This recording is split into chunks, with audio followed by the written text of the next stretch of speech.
They mocked her every single day. At school, on the streets, even in the grocery store. Lena was the girl with the torn shoes, the patched-up backpack, and the same faded dress she wore over and over. People didn't just ignore her poverty, they made it a spectacle. Children laughed behind her back, whispering that she smelled of laundry soap instead of perfume. Their parents smiled politely to her face, but told their children not to play with her. "Don't get too close," they warned. She's from that family. The family that lived in the run-down house at the edge of town. The one with the squeaky front gate and peeling paint. The one that looked abandoned, even though it wasn't.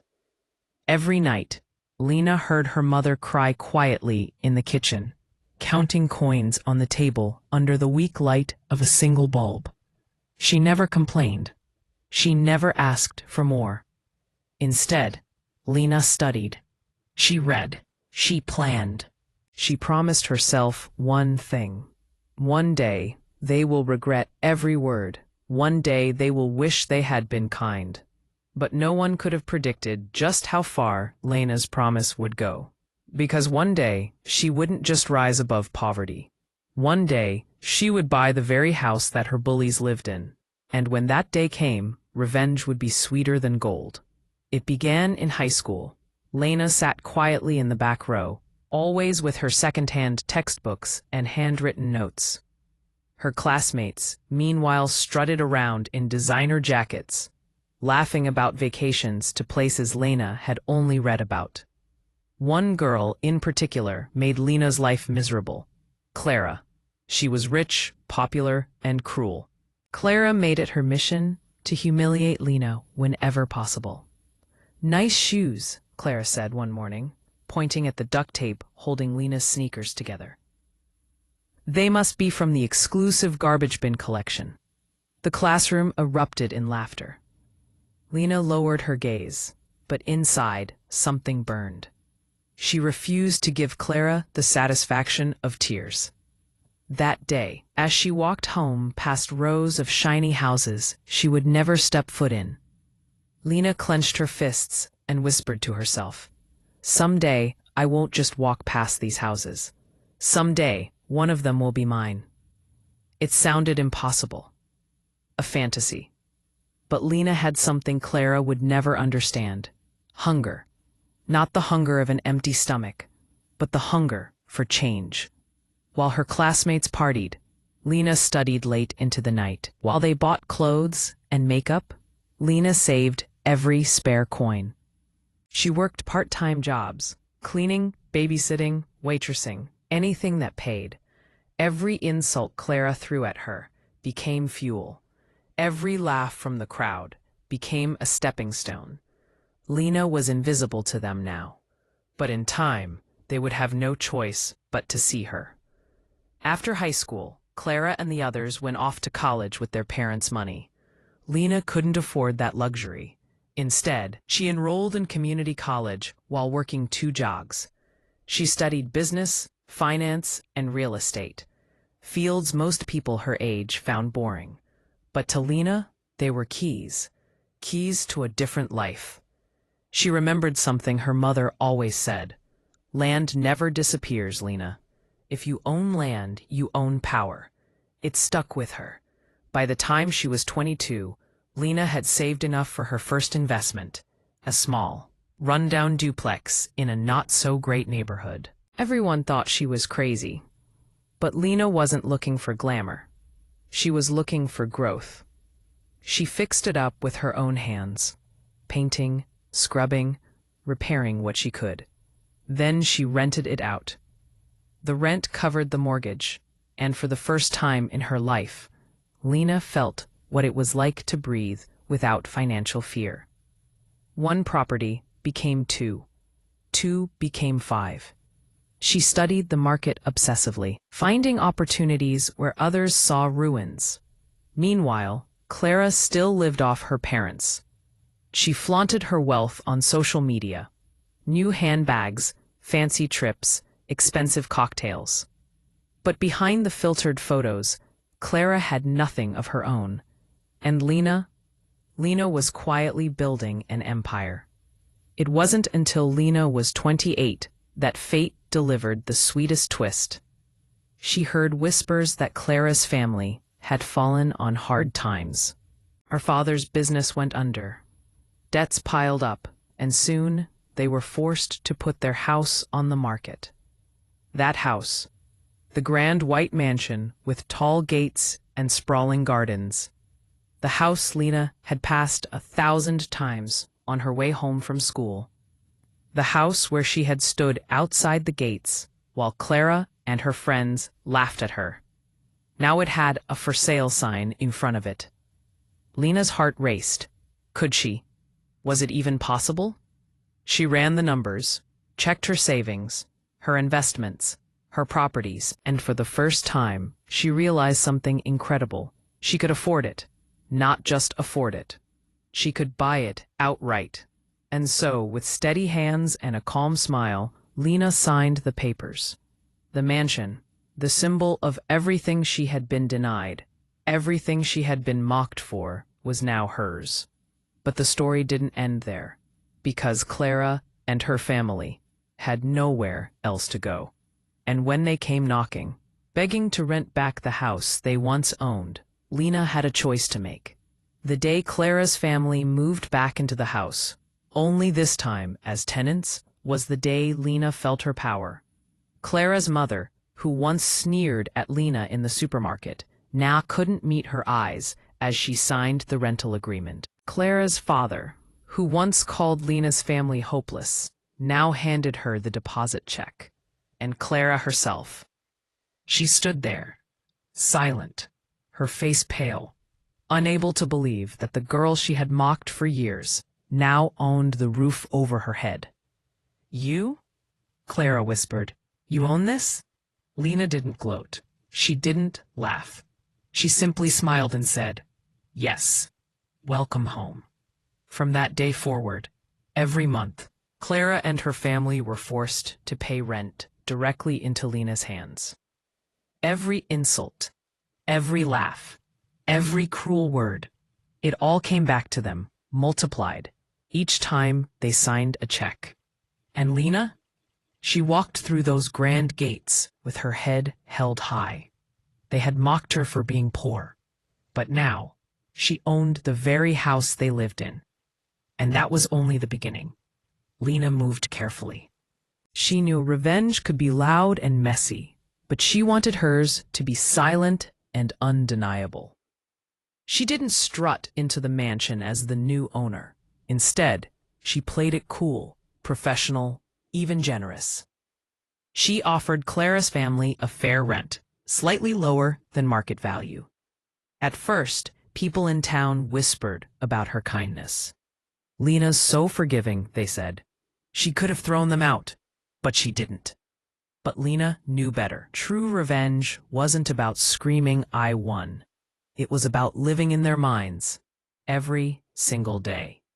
Clara's family could never escape the humiliation. Every dinner party, every family gathering, they had to live with the fact that the girl they mocked now held the deed to their home. Every corner of the mansion whispered of their failure. Clara herself changed. She avoided town, rarely posted online anymore, and when she did, the spark of superiority was gone. Instead of showing off vacations, she showed nothing at all.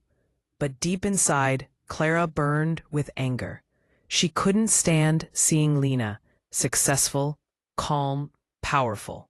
She wanted revenge of her own. And Lena knew it.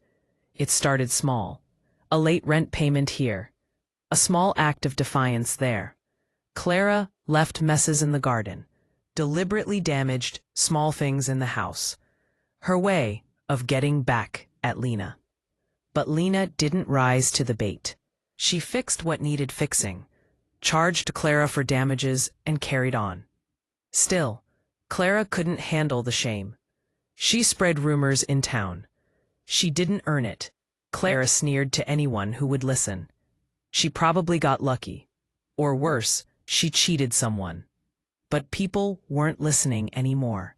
Lena's reputation had grown too strong. She was known as smart, hardworking, and fair. So, she owned multiple properties, ran a thriving business, and had helped several local families by giving them affordable housing. Meanwhile, Clara's family was known for losing everything. The balance had shifted, and everyone could see it. One evening, Lena returned to the mansion to check on repairs. Clara was outside, standing in the driveway, her arms crossed. "You think you're better than me now?" Clara spat. From Lena. Clara's family was known for losing everything. The balance had shifted, and everyone could see it. "You're still the same poor girl you always were. Money doesn't change that." Lena looked at her calmly. "You're right," she said softly. "Money doesn't change who we are, but it reveals who we've always been." Clara faltered. For once, she had no quick comeback. Lena walked past her and into the house, her house, and Clara knew, in that moment, that she would never win. Because wealth built on cruelty crumbles, but wealth built on struggle lasts. The years rolled on. Lena's empire grew. She expanded into neighboring towns, buying properties others had dismissed as worthless. She renovated them, rented them out, sold some at a profit. She became a name people respected. And Clara? She faded. Her family eventually moved out of the mansion, unable to keep up with rent. Lena watched them go without a word. She didn't need to say anything. The silence was enough. Clara left town soon after, chasing opportunities elsewhere. But the whispers followed her. No matter where she went, people remembered. She had once mocked a poor girl, only to end up living under her roof. As for Lena, she moved into the mansion herself. Not because she needed it, but because it symbolized every late night, every tear, every moment of determination. She stood on the balcony one evening, the sunset painting the sky gold, and whispered, "Mom, we made it." Her mother, older now, but still strong, stood beside her, tears in her eyes. "You did this, Lena. You never gave up." And Lena smiled. The girl they mocked was gone. In her place stood a woman unstoppable. But life had one more twist in store. Years later, Lena was invited to speak at a university event about entrepreneurship. She walked onto the stage in a tailored suit, confident and radiant. Students leaned forward, eager to hear her story. And in the audience sat Clara. Older, worn down, her once bright eyes dimmed.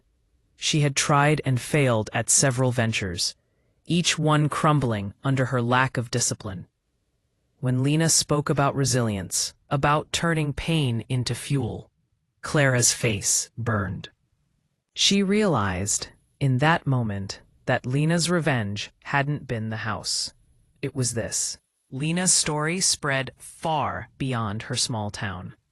Articles were written about her rise from poverty. She was invited to conferences, awarded honors, and even featured on television. But she never let success blind her. She remembered the cold nights when her mother cried over unpaid bills, the days she walked to school hungry, the humiliation of Clara's laughter. That memory kept her grounded. She created scholarships for children from poor families. She built affordable housing in neighborhoods where no one else wanted to invest. She became not just wealthy, but a force of change. And every time she handed a young student a scholarship letter, she saw a glimpse of her younger self, tired, desperate, but determined. Her revenge had transformed into something greater. Legacy. One winter evening, Lena received a letter in the mail. The handwriting was shaky, but familiar. It was from Clara. The letter was short, apologetic, regretful. Clara confessed that mocking Lena had been her way of hiding her own insecurities. She admitted that Lena had won, not because of wealth, but because of strength. For a long moment, Lena stared at the letter. She could have framed it, burned it, mocked it. Instead, she folded it gently and placed it in a drawer. Not because she needed Clara's apology, but because it reminded her of how far she had come. That night, standing in her grand home, the very house that had once belonged to Clara's family, Lena whispered to herself, "They mocked me for being poor, but I bought the house they lived in, and in the end, I bought my freedom too." The story of the poor girl was over. The story of the woman she became was only just beginning.